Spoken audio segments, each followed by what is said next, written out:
Hello, everyone. This is Jeffrey Kerr back here with Alex Meyer discussing our predictions for the winners of this year's Emmy Awards. We've already covered drama series. Now we're set to take on the comedy categories. And we're, of course, starting off with Outstanding Comedy Series. And I believe it's your turn to read off the nominees. Yep, and the nominees are Atlanta, Barry, Blackish, Curb Your Enthusiasm, Glow, The Marvelous Mrs. Maisel, Silicon Valley, and Unbreakable Kimmy Schmidt.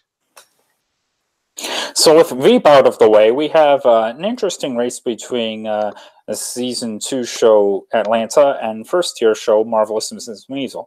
Now, both those shows each took home 3 awards at the Creative Arts Ceremony, and while the second season of Atlanta may be more fresh into people's minds, Mrs. Maisel was such a breakout hit when it debuted on Amazon Prime late last year. And not to mention that show did receive the award for casting in a comedy series, so I think that does give it an edge. What do you think?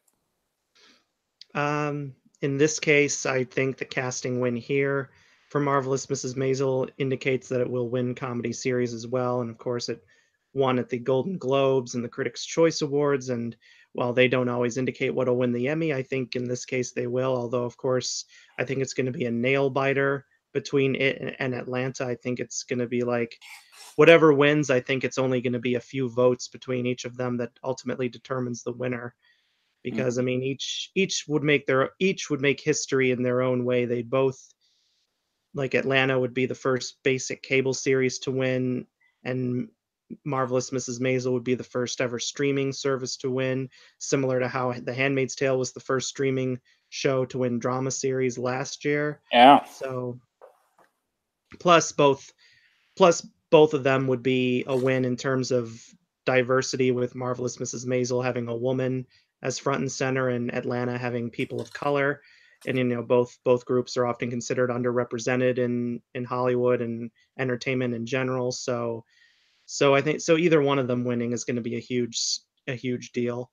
But I do have Marvelous Mrs. Maisel narrowly winning, and I have Atlanta in second place. And then I had my third pretty much last in all my nomination predictions because I wasn't sure how well it was going to do. But based on how much it overperformed, I now have Barry in third place, and then I have Glow in fourth because it's a newer show, and while it did get snubbed in lead actress for Alison Brie and supporting actor for Mark Maron, even though they were both individually nominated at the SAG Awards, it still received a lot of below the line nominations, and it's a newer show, and it deals with an underrepresented group, and that involves women.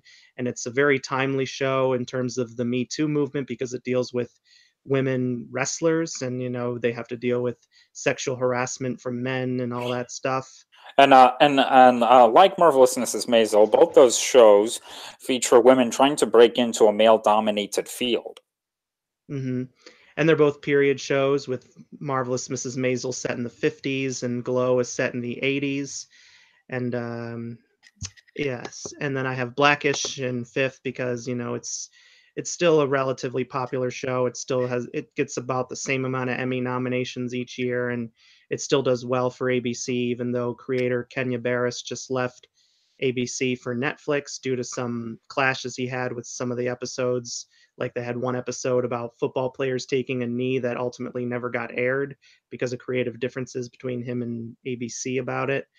So it'll be interesting to see what the show will be like without him, kind of like what happened, like As what we saw. showrunner. Yeah. But of course, this isn't the first time we've seen creators depart their shows. Aaron Sorkin left The West Wing after 4 seasons on that show. And same with Diane English with the original run of Murphy Brown, though she, of course, is returning for the revival. Mm-hmm. And then I have Curb Your Enthusiasm in sixth, Silicon Valley in seventh, and then Unbreakable Kimmy Schmidt in eighth. Okay, I at least agree with you with the top 4, but yeah, I do think Mrs. Maisel will win. I mean, again, as it should be interesting to see, if either which two could potentially, pull a sweep throughout the night on the comedy categories with Lance or Mrs. Maisel, because that could be a sign. But yeah, and fifth place, I actually have Silicon Valley. and six, Blackish. Seventh, Unbreakable Kimmy Schmidt, and eighth, Curb Your Enthusiasm. Mhm.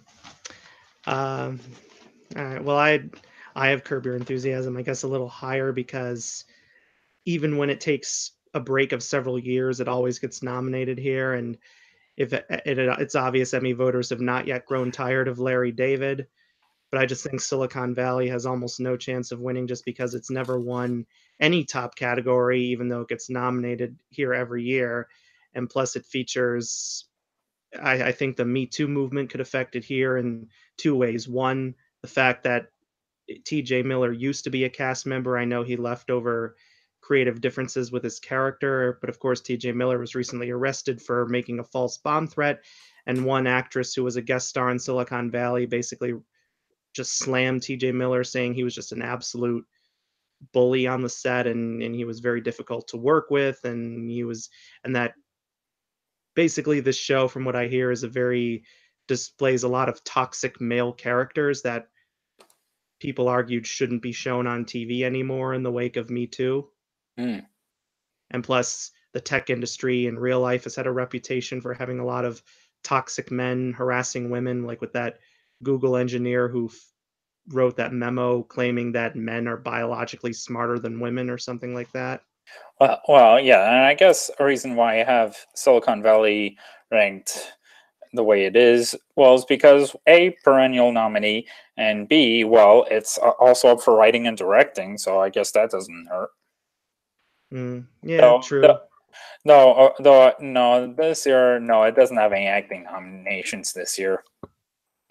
Which is another reason why I have Curb Your Enthusiasm higher, because you not only got the nomination for Larry David, but you also had two guest acting nominations for Bryan Cranston and Lin-Manuel Miranda. Yeah. Yeah, though, of course, well, of course it's not for directing, and, well, of course it can't be eligible for writing, though. Mhm. Yes, and yeah, and it's interesting because in a year where we see revivals like Twin Peaks and Will and Grace shut out of their respective series categories, Curb Your Enthusiasm, which, well, not necessarily a revival, it always takes these long hiatuses, but its return made the cut. Plus, it did get set nominations for ensemble and I think for Larry David as well at SAG. So, Yeah. So I guess now on to the next category, which is Outstanding Lead Actor in a Comedy Series. The nominees are Anthony Anderson, Blackish; Ted Danson, The Good Place; Larry David, Curb Your Enthusiasm; Donald Glover, Atlanta; Bill Hader, Barry; and William H. Macy, Shameless. Now, okay, Donald Glover has continued his winning streak of success as a Renaissance man, especially on the second season of Atlanta. And while I do think he has a great shot of winning a second consecutive Emmy in this category, and I do have him winning, Bill Hader does appear as a force to be reckoned with. I mean, not only is his role on Barry a Midwestern hitman who travels to Los Angeles to kill someone and then finds himself joining the local art scenes, but the series itself did do pretty well nominations. So I'm sure. Do you agree with me on those top two? oh, for sure. Yes. And as for the rest of my rankings, well, okay, even though his series is not, it's the series itself is not nominated, I have Ted Danson third, given that he's, TV icon from all the way back to Cheers. And I guess The Good Place is also a show people have been, rooting for, feeling it's been underappreciated. And then not only he got in this year, but Maya Rudolph was nominated for guest acting. And fourth place, Anthony Anderson. Fifth place, William H. Macy, despite his last two wins at SAG. And sixth place, Larry David, pretty much because he's playing himself. I have the same top four, but I have Larry David in fifth because of Curb Your Enthusiasm having more acting nominations, and then William H. Macy in six just because he's Shameless's only Emmy nomination this year. And while he has won three times at SAG, the show, apart from Joan Cusack winning comedy guest actress after being nominated several times over in the drama category before they switched to comedy, it hasn't really gained a lot of traction with Emmy voters because, I mean, I think with SAG, there's just a lot more people that can vote there because I think voting is open to all members of SAG, even if they're no longer working as actors. Like I have a high school teacher who he's not a member of SAG, but he told me he has a friend who's a former actor who is a member, and he gets like the DVD screeners and everything to watch so he can vote. So I heard SAG is like 160,000 members, whereas Emmys, you only have like 2,000 or so in the actors branch. So, you know, it resonates more, I guess, with SAG voters than Emmy voters because there's a wider appeal of voters to get to, probably. Well, yeah. Plus, of course, given that there's film and TV people in SAG, William H Macy has done quite a bit of film work, so that's probably a reason behind his prevailing there. Hmm. Yeah, and I just think that with and maybe Larry David maybe also has a slightly better chance, even though I don't see how he can possibly beat Donald Glover or Bill Hader. But maybe he has a slightly better chance if like some Emmy voters were upset about him shockingly losing the comedy guest actor a few years ago, and Right. everyone thought he was a Or his lock to win based impersonation on his as Bernie Bernie Sanders Sanders. impression, but yet he couldn't even win there, losing to Peter Scolari for Girls. Well, yeah, especially given how Peter Scolari wasn't even nominated there at first because Peter McNichol was originally nominated for Veep, but his nomination was rescinded because he was in more episodes than what was required to be eligible as a guest actor. Hmm. Yeah, so HBO really dropped the ball there. So I guess Or McNichol's reps. I don't know if HBO submitted him or his own rep submitted him, but anyway, but well, at least Peter McNichol already has an Emmy for Ally McBeal, so it wasn't like he was desperately needing to win one because he already had one. and I was about to say, I believe Scolari came in seventh place on the poll, so he was, which is Automatically given the slot, yeah. yeah. Hmm. That- So now on to a lead actress in a comedy series. all right, and hold on a sec here. This is probably going to be one of the easiest categories of the night, even though, and we'll finally have a new winner for once. All Yeah, right, and because Julia Louis-Dreyfus is taking the year off because, well, mainly because of her cancer diagnosis, which has been cleared. So she will be back next season for the final season of Veep. mm-hmm. All right, so this year's nominees are Pamela Adlon, Better Things, Rachel Brosnahan, The Marvelous Mrs. Maisel, Allison Janney, Mom, Issa Rae, Insecure, Tracy Ellis Ross, Blackish, and Lily Tomlin, Grace and Frankie. And I agree with you that this looks like the easiest category to predict this year. At the age of 27, Rachel Brosnahan has already accomplished so much work within this past decade before landing her breakout role as the title character on The Marvelous Mrs. Maisel. And yeah, I think she's easily up front. Plus, despite her being 27, this is actually her second Emmy nomination. Yeah, because she was previously nominated as a guest actress for House of Cards. Mm-hmm. And back then, and I remember at that time, I literally had no idea who she was. Mm-hmm. So, I mean, yeah, I mean, I think she's an easy win here because she's actually playing a comedian, and I think that can certainly help her here. Plus, but then I don't see how anyone can possibly upset her at this point. But I do have Tracy Ellis Ross as the likeliest possible upset because Oh, go ahead. I think I think she submitted what many consider to be a stellar episode for her for Blackish. Plus, a win for her would be a nice splash of diversity since there's only ever been one uh, person of color to ever win comedy actress, and that was Isabel Sanford for The Jeffersons way back in 1981. Hmm. Well, I have Ross in third, though the person I actually have in second is Allison Janney for Mom.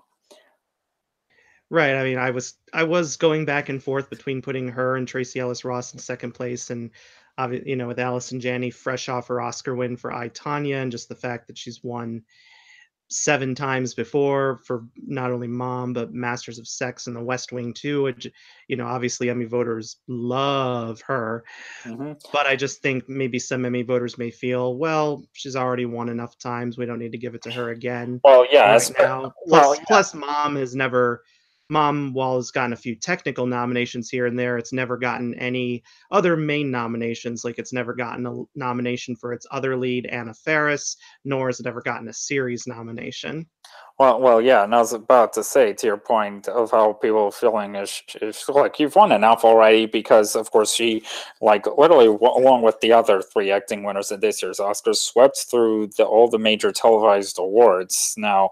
And, of course, there's quite a bit of people felt that, Laurie Metcalf was far more deserving for Lady Bird. Of course, that's all another conversation. So, I mean, so I guess that's a fact. I can see both sides of the coin to that factor. If that would help Allison Janney, well, not necessarily win, but make her more of a threat, or I guess hurt her. So, yeah. But as for the last three, I have Lily Tomlin in fourth, Pamela Adlon in fifth, and Issa Rae in sixth. All right, I do have Lily Tomlin in fourth, but I actually have Issa Rae in fifth because I know a lot of people were angry when she was snubbed here last year, and I think now that she is here, that could certainly gain momentum for her. And I previously predicted Pamela Adlon was going to get snubbed this time because I assumed her long friendship with Louis C.K. was going to hurt her because, I mean, now to be fair, she herself was not accused of inappropriate behavior like he was, and she did distance herself from him. But I assumed that given their long history of working together, that was going to make Emmy voters feel uncomfortable about nominating her. But surprisingly, she's back, but I do think just because only she's the only nomination from her show, nothing else has ever been nominated from it. It's clear to me that while some actors love the show, the rest of the Academy does not. So as a result, I think that's going to affect her winning. And plus Issa Rae, I think she just has a more high visibility profile right now because she's also set to appear in the upcoming movie, The Hate You Give, based on a very acclaimed young adult novel that deals with racism and police brutality. So I think, if they take the visibility into factor, that could give Issa Rae a bigger edge. And Pamela Adlon, she does have a movie coming out later this year. Unfortunately, it's the Transformers spinoff Bumblebee. Right, which thankfully is not directed by Michael Bay. No, and while I know some people are excited to see it because it has Travis Knight from Kubo and the Two Strings in the director's chair, I personally am taking a stand and boycotting the film because I am sick of Transformers films infecting our country and our world and making Well, so much money. yes, and to quote Peter Travers from his review of Transformers 2, it's like junk food and it still rots your mind. Oh, Peter Travers, his reviews of Transformers films are glorious to read because he goes all out. He hates Michael Bay with a burning passion. Yeah. Yeah. Well, Nick goes back to this category. Well, well, of course, there's also the factor. Well, yes, you do make the point of their association with now disgraced people. Well, well. Look, we of course also mentioned that Anduin did nothing wrong. So, with that case, so why should these people be punished for things they didn't do wrong, just because they were associated with people who did do things wrong? That's always a question. I mean, I know, and it's not like I myself am saying that Emmy voters should reject her because of her past with Louis C.K., but I'm just saying I can see how some Emmy voters would feel that I can see them imagine them feeling that way given the fact that the two collaborated with each other so often.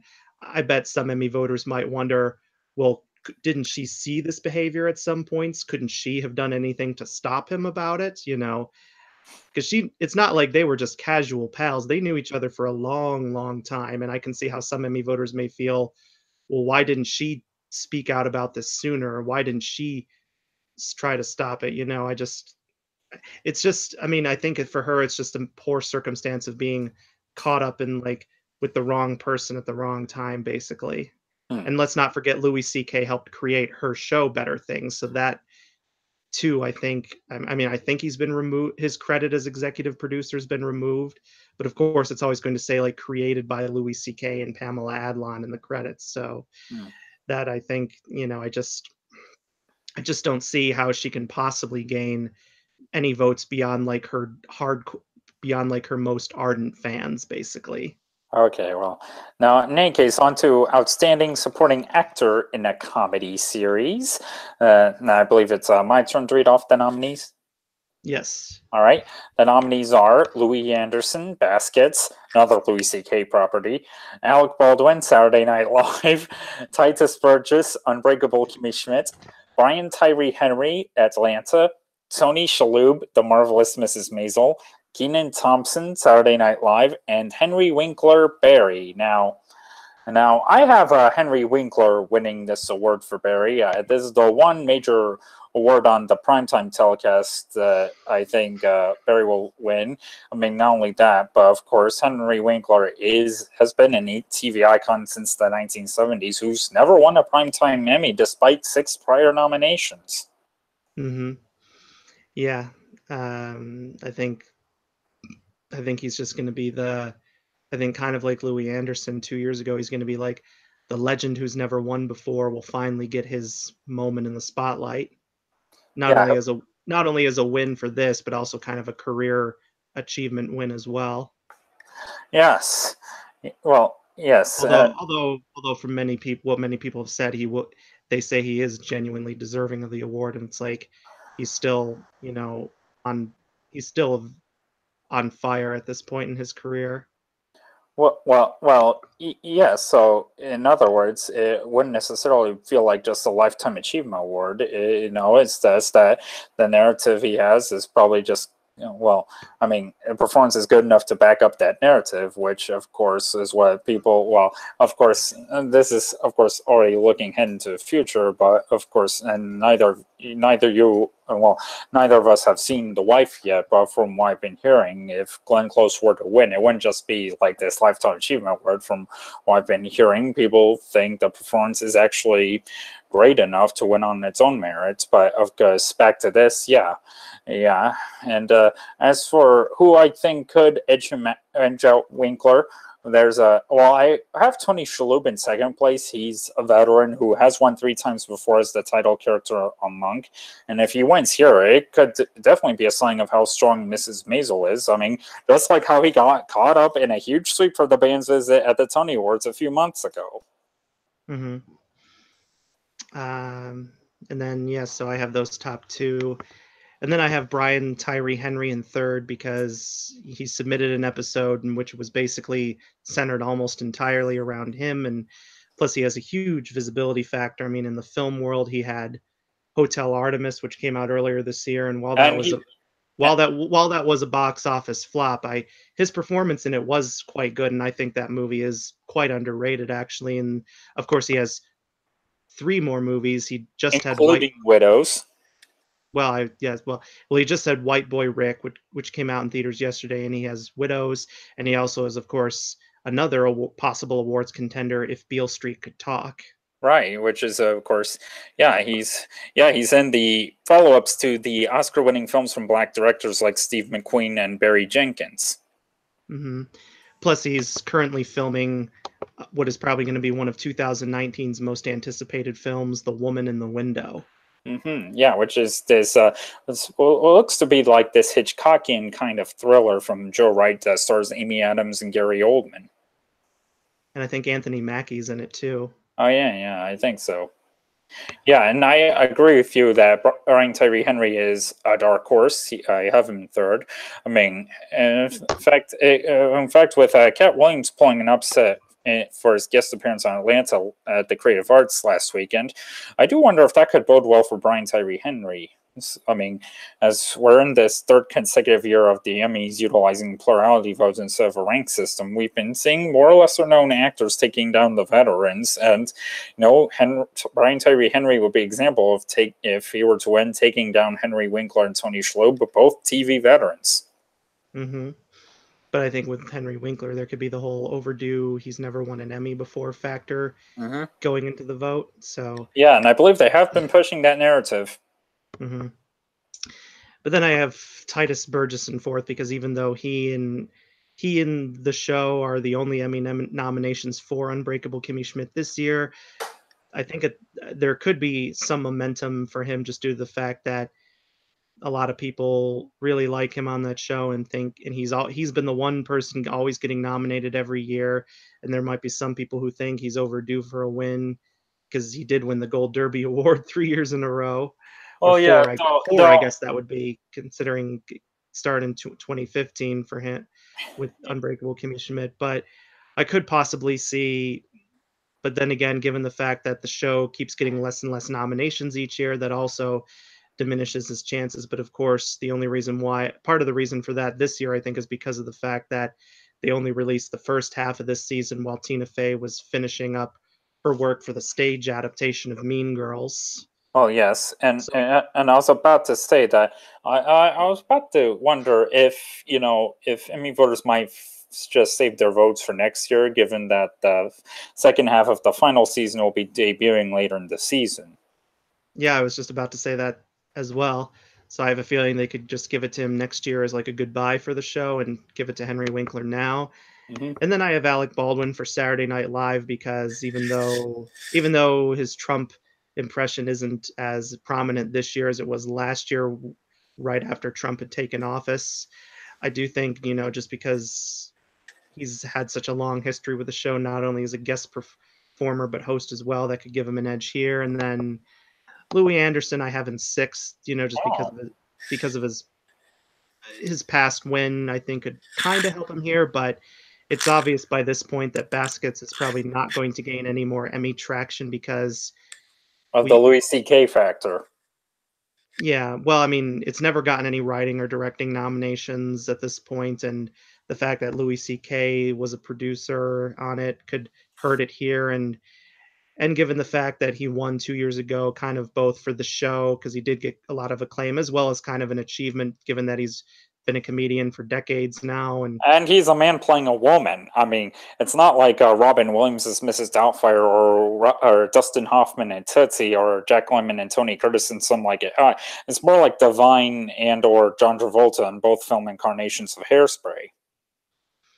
right, but I think even in those films, there was kind of like a campiness factor to their performances, whereas with Louis Anderson, they say he comes across as like an actual woman. It doesn't feel campy or showy or mocking at all. Like Louis Anderson has even said in interviews he bases his performance as Christine Baskets off of his own mother.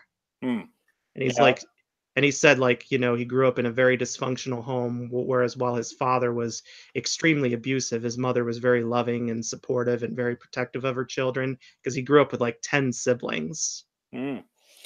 and, Yeah. and and he's even said like he helps pick out the wardrobe for Christine Baskets based on the kind of clothes he thinks his mother would choose if she were picking out the wardrobe herself. Huh. I remember him saying that on his interview with Wendy Williams a few years ago when the shows first came out. Hmm. So yeah, but and then I have Kenan Thompson in last place, although I admit because of Kenan Thompson's recent win for song at the Creative Arts Award with Yeah, Come he Back was to a Rock, co-writer on. Yeah, he was a co-writer on that song. I might be tempted actually to switch Kenan Thompson to sixth and Louis Anderson to seventh. That's actually the bottom two rankings I have. All right, and yeah, actually, after we get off the air here with this, I'm gonna switch up Kenan Thompson and Louis Anderson. Okay.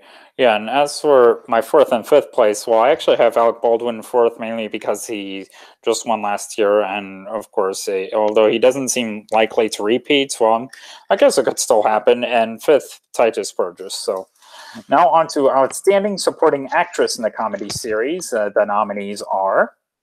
All right, and we have a whopping 8 nominees here, like we did with comedy series, and the Yeah. nominees are Zazie Beetz, Atlanta; Alex Borstein, The Marvelous Mrs. Maisel; Aidi Bryant, Saturday Night Live; Betty Gilpin, Glow; Leslie Jones, Saturday Night Live; Kate McKinnon, Saturday Night Live; Laurie Metcalf, Roseanne; and Megan Mullally, Will and Grace.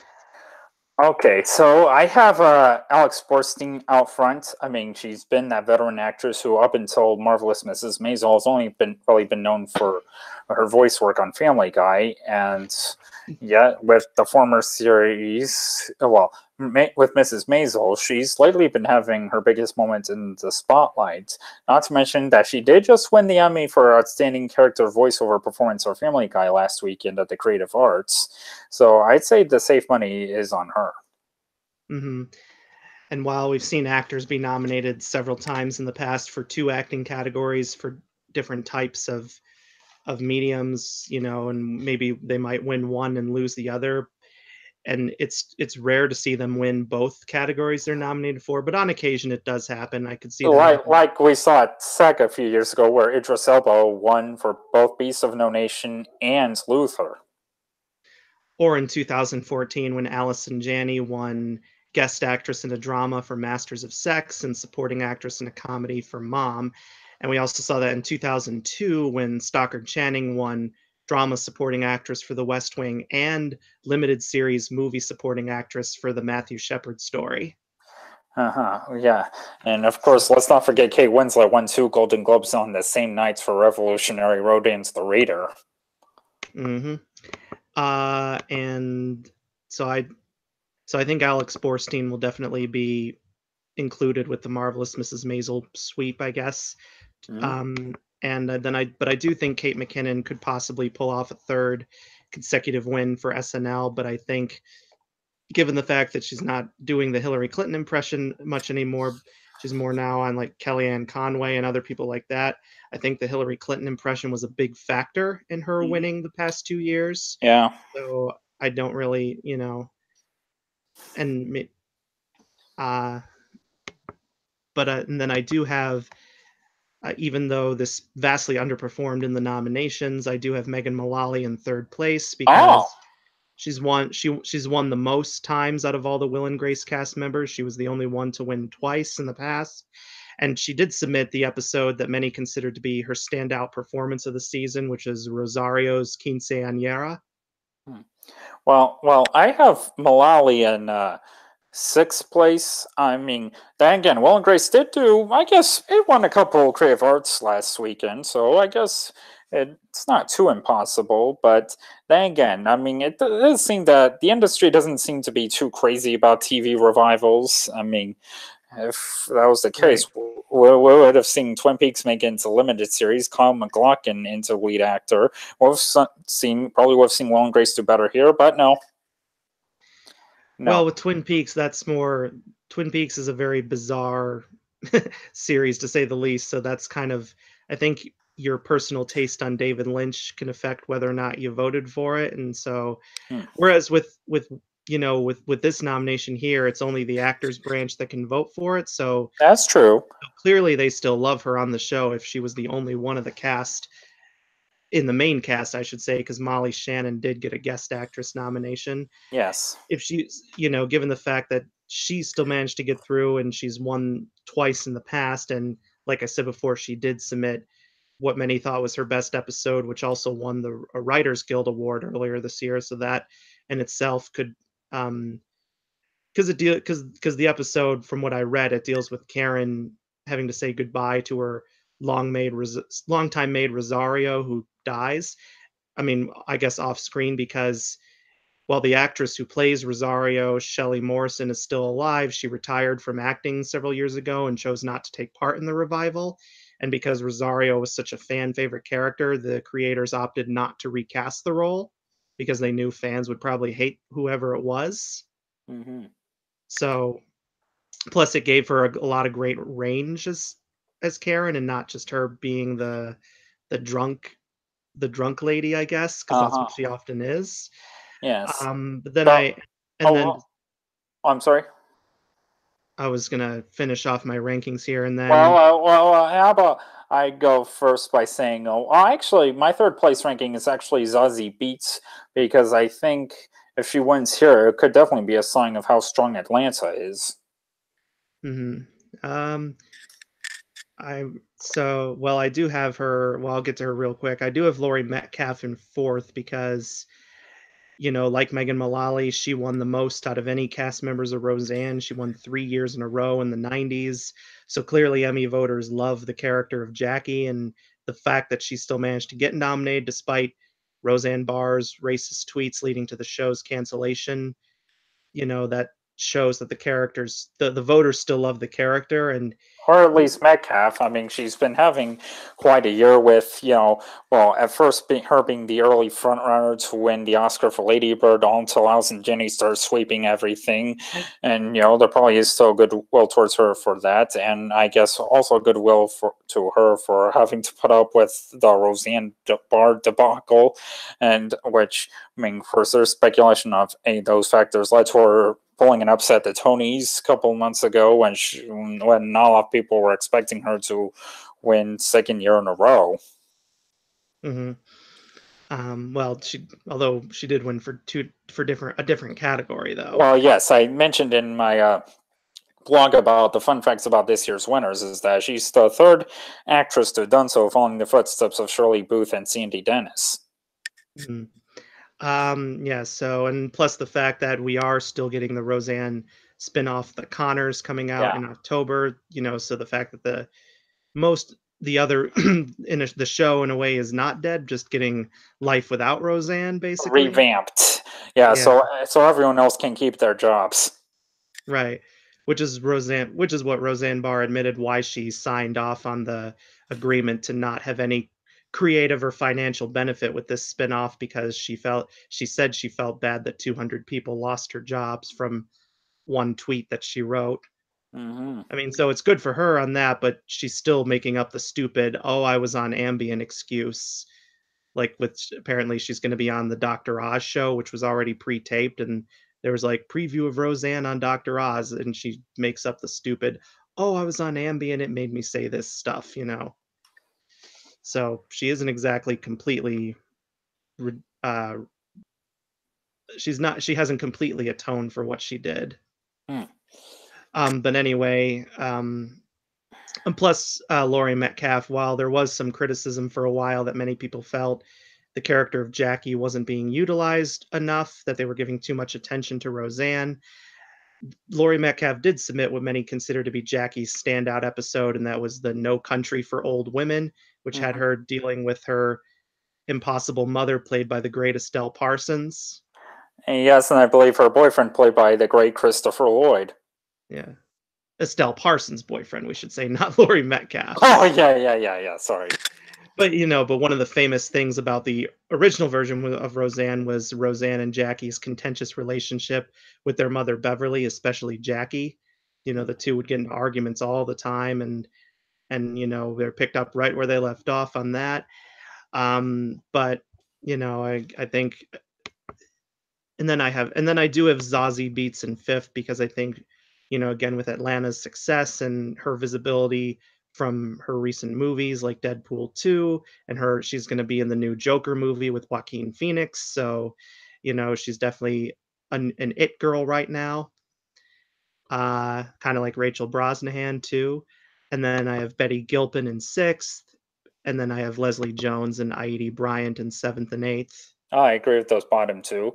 Though again, as for the, I guess, middle three, because well, fourth place I have Betty Gilpin, fifth Metcalf, and sixth Mullally. Hmm. Well, we shall see, but I don't think anyone can beat Borstein or McKinnon. I think they're the two tight contenders here. Yeah, though as I told you already, if Beats wins, then that's probably a good sign for Atlanta. Mm-hmm. Yeah, so now, and speaking of Atlanta, on to Outstanding Directing for a Comedy Series. The nominees are Atlanta for the episode Fubu, Atlanta for the episode Teddy Perkins, Barry for the episode Chapter 1, Make Your Mark, The Big Bang Theory for the episode The Bowtie Asymmetry, Glow for the pilot episode, The Marvelous Mrs. April for its pilot episode, and Silicon Valley for the episode Initial Coin Offering. Now, okay, so there are two episodes of Atlanta nominated here. One appears to be our friend Teddy Perkins, though the other episode, Fubu, is the one that's directed by Donald Glover. I think Teddy Perkins is winning. Do you think so, or do you think there's the chance they could cancel each other out? I think Teddy Perkins has enough momentum to win because it certainly has some things going for it. It's very different because you have Donald Glover playing like a Michael Jackson type figure here in the episode. And then the fact that it was directed by Hiro Murai, who recently directed the music video for This Is America. And if any Emmy voters were upset by This Is America failing to sweep the Video Music Awards, I could see them being tempted to vote here, although I doubt many of them probably pay attention to that. Because again, the Video Music Awards, they're fan voted, and that's probably why Camila Cabello ultimately won for her video Havana. Hmm. So, but I think with the acclaim for Teddy Perkins, I think like the acclaim it's gotten is to the point where I think like in 20 years, if you release greatest single TV episodes of all time, you'll probably find Teddy Perkins on that list along with episodes that we'd frequently see on there like Chuckles Bites the Dust from the Mary Tyler Moore Show, or The Contest from Seinfeld, or Love's Labor's Lost from ER, et cetera, et cetera. Like I think it's gained, like I can see like any anyone who makes a top 10 episodes of Atlanta list in the future probably include Teddy Perkins in the top 10 somewhere.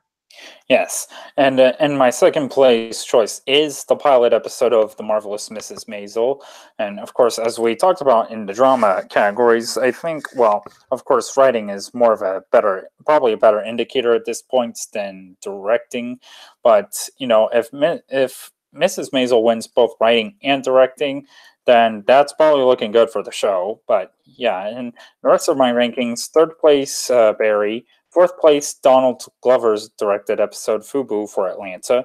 Fifth place, Glow. Sixth, Silicon Valley. And seventh, The Big Bang Theory. All right. Well, I have the same top three, but I decided to put Glow in fourth place because it's a newer show.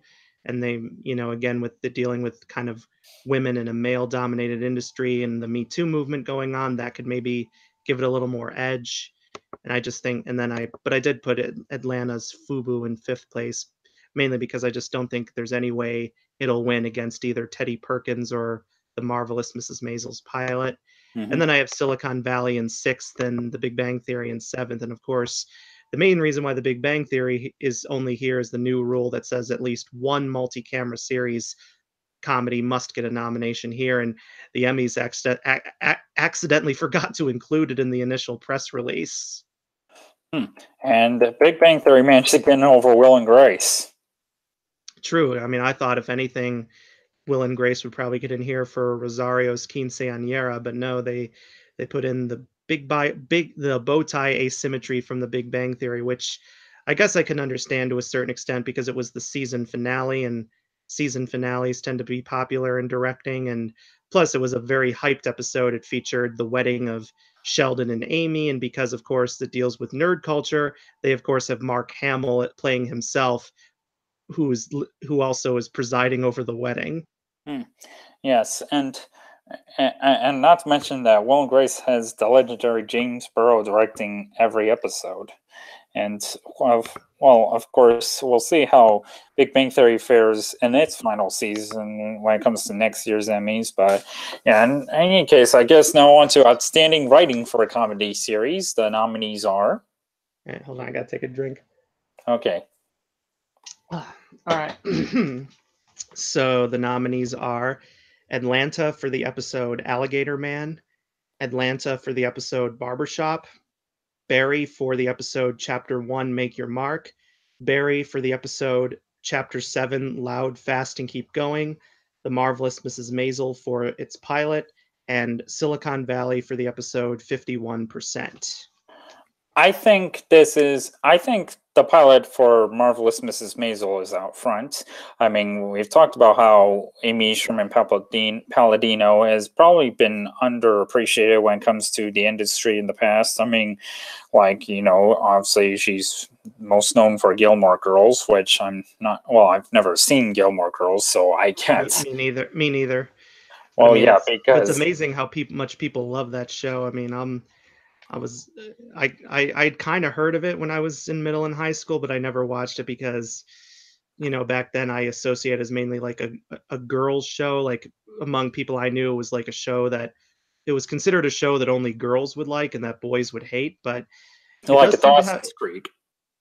it does seem to, from what I've read, from what I've noticed, there do seem to be quite a lot of male fans of that show. So I guess my middle school instincts about it were wrong. I'll probably go back and watch it someday. Although I'm more evolved now than I was when I was 13 when it came to when it came to my thoughts on TV. But I did, when I was younger though, I did like the Amanda Show a lot on Nickelodeon, and Oh, that yeah, was I still find it funny now, even though obviously some skits are a lot more don't hold up as well as they did when I was 13, but some of them are still pretty funny.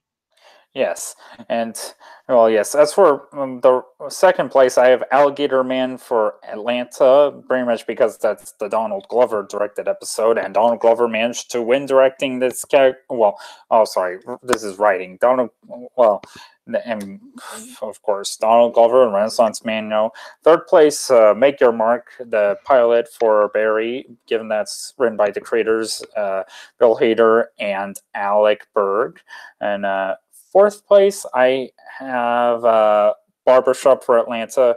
Fifth, Loud, Fast, and Keep Going for Barry. And sixth, Silicon Valley. Those are my exact rankings as well. Great. So, Although we should mention though that even though we didn't get to see it live on TV, Amy Sherman Palladino did finally win her first Emmy last week for music supervision for Marvelous Mrs. Maisel. that's right, she did. And I And believe if along with her husband as well. Yep, and if she should win writing and directing and series, then she'll pull off a clean sweep of all her nominations for this year, which would turn her from a no-time winner to a four-time Emmy winner. And Yeah. Yeah, so in any case, that pretty much just about covers the comedy categories. We'll be back soon with our predictions for the limited series TV movie races. mhm.